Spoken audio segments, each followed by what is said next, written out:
마가복음 14장. 유월절과 무교절이 되기 이틀 전이었습니다. 대제사장들과 율법학자들이 흉계를 꾸며 예수님을 아무도 모르게 잡아서 죽이려고 하였습니다. 이들이 말했습니다. 명절 동안에는 안 돼. 사람들이 소동을 일으킬 수 있어. 예수님께서 베다니 마을에 있는 문둥병에 걸렸던 시몬의 집에서 음식을 드시고 계셨습니다. 한 여자가 매우 비싼 나드 향유 한 병을 가지고 왔습니다. 그리고 병을 열고 향유를 예수님의 머리에 부었습니다. 그러자 몇몇 사람이 화를 내면서 서로 말했습니다. 어째서 향유를 낭비하는 거지? 이 향유는 300데나리온에 팔 수 있고 그 돈으로 가난한 사람들을 도울 수도 있었을 텐데, 그리고 여자를 호되게 나무랐습니다. 예수님께서 말씀하셨습니다. 가만두어라. 어째서 여자를 괴롭히느냐? 그는 내게 좋은 일을 했다. 가난한 사람들은 항상 너희와 함께 있으므로 원하면 언제든지 좋은 일을 할 수 있다. 그러나 나는 항상 너희와 함께 있는 것이 아니다. 여자는 자기가 할 수 있는 일을 했다. 죽기 전에 내 장례를 위해 내 몸에 향유를 부어준 것이다. 내가 너희에게 진정으로 말한다. 복음이 온 세상에 전해질 때 이 여인이 한 일도 알려져서 사람들이 기억하게 될 것이다. 12제자 가운데 한 사람인 가룟 유다가 예수님을 넘겨주려고 대제사장들에게 갔습니다. 대제사장들은 이 말을 듣고 기뻐했습니다. 그리고 유다에게 돈을 주기로 약속했습니다. 그래서 유다는 예수님을 넘겨줄 좋은 기회를 엿보기 시작했습니다. 무교절의 첫 번째 날, 즉 유월절 양을 잡는 날에 제자들이 예수님께 여쭈었습니다. 유월절 음식을 어디에 가서 준비할까요? 예수님께서 제자들 가운데서 2명을 보내시면서 말씀하셨습니다. 성으로 들어가거라. 물병을 든 사람을 만나면 그를 따라가거라. 그가 들어가는 집의 주인에게 선생님께서 제자들과 함께 유월절 음식을 먹을 수 있는 방이 어디냐고 물으십니다. 라고 하여라. 그러면 집주인이 너희에게 준비된 커다란 다락방을 보여줄 것이다. 그곳에서 음식을 준비하여라. 제자들이 떠나서 성으로 들어갔습니다. 예수님께서 말씀하신 그대로였습니다. 그래서 유월절을 준비했습니다. 저녁이 되자 예수님께서 12제자들과 함께 그 집으로 가셨습니다. 식사를 하는 동안 예수님께서 말씀하셨습니다. 내가 너희에게 진정으로 말한다. 나와 함께 음식을 먹고 있는 너희 가운데 한 사람이 나를 배반할 것이다. 제자들이 근심하면서 한 사람씩 예수님께 말했습니다. 설마 제가 그 사람입니까? 예수님께서 대답하셨습니다. 12제자 가운데 한 사람이며 나와 함께 그릇에 손을 넣는 사람이다. 인자는 성경에 기록된 대로 죽지만 인자를 넘겨주는 사람에게는 화가 있다. 그 사람은 차라리 태어나지 않았더라면 자신에게 더 좋았을 것이다. 식사를 하는 동안 예수님께서는 빵을 들고 감사 기도를 드리셨습니다. 그리고 떼어서 제자들에게 주시며 말씀하셨습니다. 받아라. 이것은 나의 몸이다. 또 잔을 들고 감사 기도를 드리셨습니다. 그리고 제자들에게 잔을 주어 제자들이 마셨습니다. 예수님께서 말씀하셨습니다. 이것은 많은 사람들을 위해 쏟는 나의 피, 곧 언약의 피이다. 내가 진정으로 너희에게 말한다. 내가 하나님 나라에서 새 것으로 마실 그날이 올 때까지는 결코 다시 포도나무에서 난 것을 마시지 않을 것이다. 예수님과 제자들은 찬송을 부른 뒤 올리브산으로 올라갔습니다. 예수님께서 제자들에게 말씀하셨습니다. 너희는 모두 나를 버릴 것이다. 성경에 이렇게 쓰여 있다. 내가 목자를 치리니 양들은 흩어질 것이다. 그러나 내가 살아난 후 너희보다 먼저 갈릴리로 갈 것이다. 베드로가 말했습니다. 모두가 버릴지라도 저는 그렇지 않을 것입니다. 예수님께서 대답하셨습니다. 내가 너에게 진정으로 말한다. 오늘 밤 닭이 2번 울기 전에 너가 나를 모른다고 3번 말할 것이다. 베드로는 강조하며 말했습니다. 주님과 함께 죽을지언정 결코 모른다고 하지 않을 것입니다. 다른 모든 제자들도 같은 말을 했습니다. 예수님과 제자들이 겟세마네라고 하는 곳으로 갔습니다.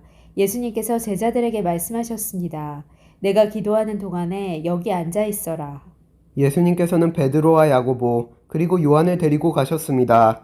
예수님께서는 매우 근심하며 괴로워하셨습니다. 예수님께서 말씀하셨습니다. 내 영혼이 심히 괴로워 죽을 지경이다. 여기서 머무르면서 깨어 있어라. 예수님께서 조금 더 가셔서 땅에 엎드리셨습니다. 그리고 할 수만 있다면 그때가 지나가 버리기를 기도하셨습니다. 예수님께서 기도하셨습니다. 아바 아버지, 아버지께서는 모든 것을 하실 수 있으시니 이 잔을 없애주십시오. 그러나 제 뜻대로 하지 마시고 아버지의 뜻대로 하십시오. 예수님께서 제자들에게 오셔서 자고 있는 것을 보시고 베드로에게 말씀하셨습니다. 시몬아, 자고 있느냐? 나와 함께 1시간도 깨어 있을 수 없더냐? 시험에 들지 않도록 깨어서 기도하여라. 영은 원하지만 몸이 연약하구나.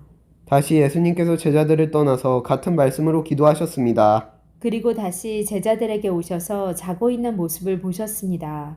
그것은 제자들이 너무 졸렸기 때문입니다. 제자들은 예수님께 무슨 말을 해야 할지 몰랐습니다. 세 번째 예수님께서 오셔서 말씀하셨습니다. 아직도 자고 있느냐? 아직도 쉬고 있느냐? 그만하면 됐다. 이제 시간이 되었다. 보아라, 인자가 죄인들의 손에 넘겨진다. 일어나자, 가자, 보아라, 나를 넘겨줄 사람이 가까이에 와 있다. 예수님께서 아직 말씀하고 계실 때 12제자 가운데 한 사람인 유다가 다가왔습니다. 대제사장들과 율법학자들과 장로들이 보낸 많은 무리들이 칼과 몽둥이를 들고 유다와 함께 왔습니다. 예수님을 넘겨주는 자가 사람들과 신호를 정했습니다. 내가 입맞추는 바로 그 사람이니 체포하여 데리고 가시오. 유다가 예수님께 와서 선생님이라고 말하면서 입을 맞추었습니다. 그러자 그들이 예수님에게 손을 대어 체포했습니다. 그러나 곁에 있던 사람 가운데 한 명이 칼을 뽑아 대제사장의 종을 내리쳐 귀를 잘랐습니다. 예수님께서 말씀하셨습니다. 마치 강도를 잡는 것처럼 나를 잡으려고 칼과 몽둥이를 가지고 왔느냐. 내가 매일 성전에서 너희들과 함께 있으면서 가르칠 때에는 너희가 나를 잡지 않았다. 그러나 일어난 이 모든 것은 성경을 이루려고 일어난 것이다. 예수님의 제자들이 모두 예수님을 떠나 도망갔습니다. 어떤 젊은 사람이 맨몸에 호리불을 걸친 채 예수님을 따라가고 있었습니다. 사람들이 그를 잡았습니다. 그러자 호디부를 벗어던진 채 벌거벗고 도망쳤습니다. 사람들은 예수님을 대제사장에게로 데리고 갔습니다. 그러자 대제사장들과 장로들 그리고 율법학자들이 모두 모여들었습니다. 베드로가 멀찍이 예수님을 따라와서 대제사장의 공간마을로 들어갔습니다. 거기서 불을 쬐면서 경비원들과 함께 앉아 있었습니다. 대제사장들과 모든 유대의 회원들이 예수님을 죽이려고 고소할 증거를 찾으려 했습니다. 그러나 아무런 증거도 찾을 수 없었습니다. 많은 사람들이 예수님에 대해 거짓 증거를 대었습니다. 그러나 그들의 말은 서로 맞지가 않았습니다. 어떤 사람들이 일어나서 예수님에 대해 거짓 증언을 하였습니다. 우리는 이 사람이 내가 손으로 지은 성전을 헐고 3일 만에 손으로 짓지 않은 다른 성전을 세우겠다고 하는 것을 들었습니다. 그러나 그들의 증언은 서로 맞지 않았습니다. 대제사장이 일어나 그들 앞에 서서 예수님을 신문했습니다. 아무 대답도 하지 않을 것이요. 이 사람들이 당신에게 불리한 증거를 대고 있지 않소. 그러나 예수님께서는 묵묵히 아무런 말씀도 하지 않으셨습니다. 다시 제사장이 예수님께 질문을 던졌습니다.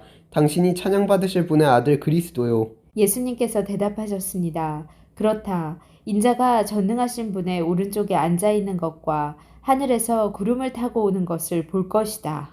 대제사장이 자기 옷을 찢으며 말했습니다. 무슨 증인이 더 필요하겠는가? 너희는 하나님을 모독하는 소리를 들었다. 너희는 어떻게 생각하느냐?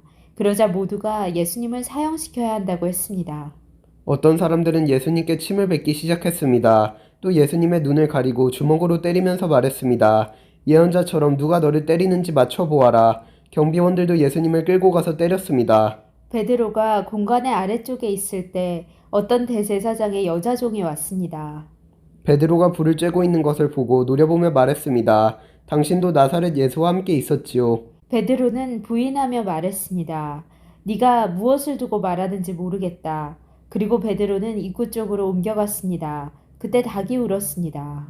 또 여자종이 베드로를 보고 다시 한번 거기 있던 사람들에게 말했습니다. 이 사람도 예수와 한패예요.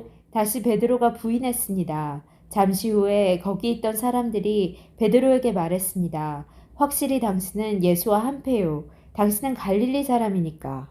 베드로는 저주하며 맹세하였습니다. 당신들이 말하는 사람이 누구인지 나는 모르오. 그러자 닭이 두 번째 울었습니다. 베드로는 예수님께서 자기에게 닭이 2번 울기 전에 네가 나를 3번이나 모른다고 할 것이다 라고 한 말씀이 기억났습니다. 그래서 엎드려서 울었습니다. 아멘.